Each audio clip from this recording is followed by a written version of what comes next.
All right, here we go. Today we have Anthony Arillotta, former boss of the Connecticut-Massachusetts Genovese Mafia faction. Welcome back to Vlad TV. How you doing, Vlad? Good to be here. Yeah, man. We had a very epic interview last time. We did. Yeah. A lot of people watched it. A lot of people. Absolutely. Yeah. Well, we have more stuff to talk about today. So like you said, you're part of the Connecticut-Massachusetts faction of Genovese. Right. Now, Genovese originally started in New York. New York. Okay. And describe to me the history of Genovese and how it originally started.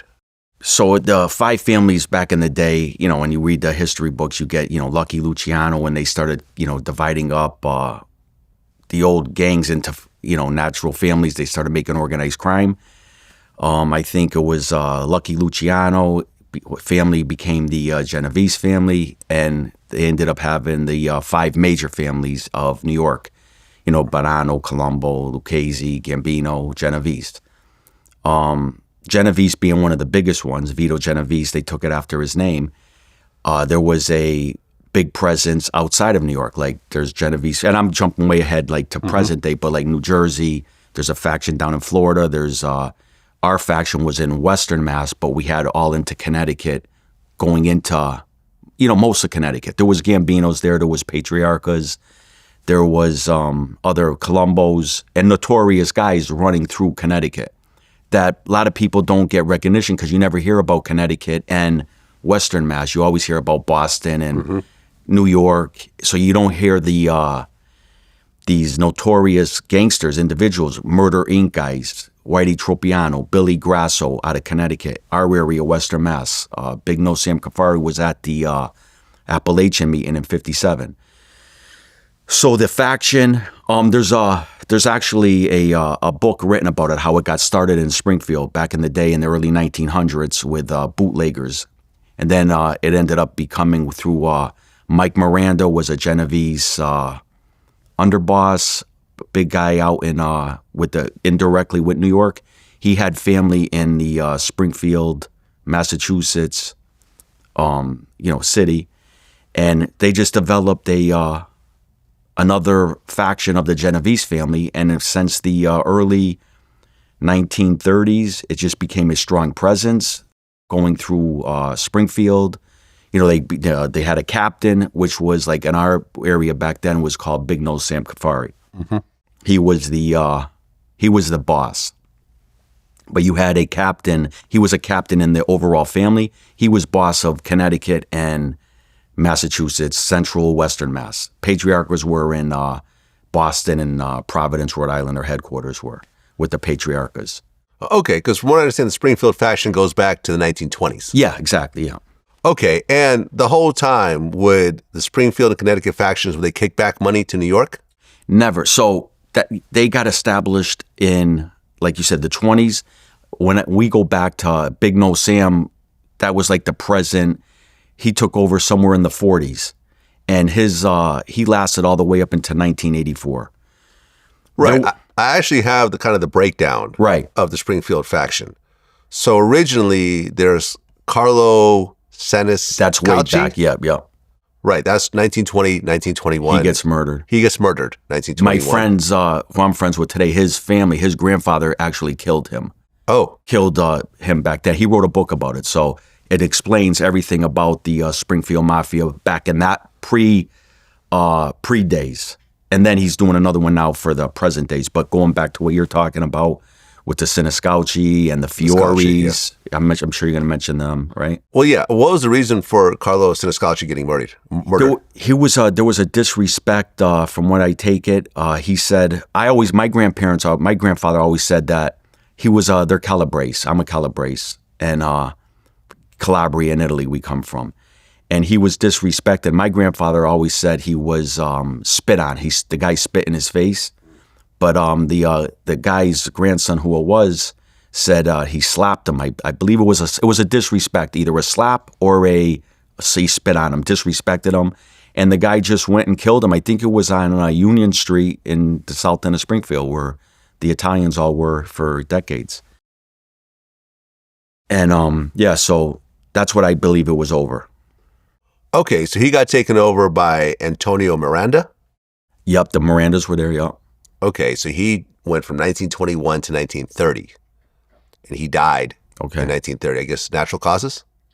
I don't really know that. I know there was a lady involved, Pasqualina Albano. You got her in there? Like, she was like, running. They ended up killing her. Oh. Yeah, so it was...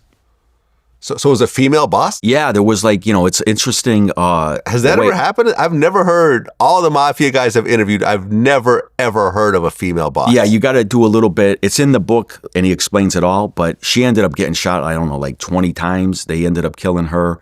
She was, I think she was married to Miranda. And then he got killed or he died. She ended up marrying this guy, the new boss, Fiore. And I don't know if he got killed or they were going to kill him, but they killed her. And he eventually, I think, ends up getting killed, Fiore guy. And then it leads into, I know Sam was somewhere along in the 40s. There's a big history back in that early days that, people would be very interested in reading about, back with the bootlegging. And that's when all the Italians, and also Springfield, there was a lot of Italians. When you say like the woman, there's a small couple towns in Naples, Quindici and Brugliano, and a lot of, like when people immigrate, a lot of those Italians come to Springfield, Mass. Like where'd you go? I went to Springfield. You tell your family. Now they come here, and so their two small towns get loaded with it. Mm-hmm. There was wars in Italy, and like you said, with the woman actually get involved. The woman help out their gangster, family because.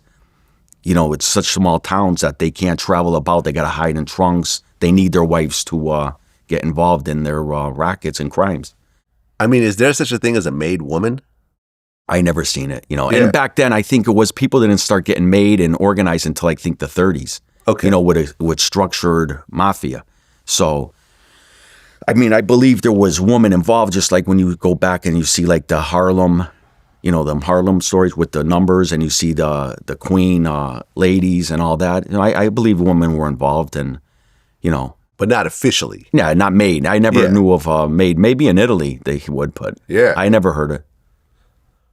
Right. I mean, because when you look at, for example, other criminal organizations like the cartels, there was Griselda Blanco, who was the godmother, who was responsible for like 250 plus murders in Miami and was literally pushing billions of dollars worth of cocaine. Right. But I haven't seen that in the Italian Mafia. Is it because, I don't know, machismo or whatever else, or is it other reasons you think? Well, I think with Griselda, she was just a woman that was in the drug business, made a lot of money, and then with money you can have people working for you, and she had a lot of crazy hitmen and crazy drug dealers, and I think that's how she rose to power. What I think makes it different is the Italians actually became organized to where there was a family where you get inducted into, and women and children are never involved in that. Like, we would never tell my wife the crimes I committed, what I'm committing, murders that I committed, anything to do with that. You would want to keep your wife and children, especially the daughters, away from that life. I wouldn't even want to bring my son into that life, but it's more structured than like, seeing like a drug dealer being a woman and being a wild woman shooting people. I mean, I'm sure you could see that especially with Griselda. Yeah. But they don't have the, like a format where like she was the boss, but boss of what? Like, how do they don't have an induction ceremony. Like, she was just the boss of her, like a crew, like a neighborhood crew, but she was just from Colombia and, branched into the United States. Yeah, I interviewed Michael Corleone Blanco, the youngest son, and the stories he told me were absolutely insane. Yeah, I can imagine. Yeah, they ended up killing her, right? They did in Colombia, a drive-by basically, off a motorcycle, which is the same way she was getting certain people killed and so forth. So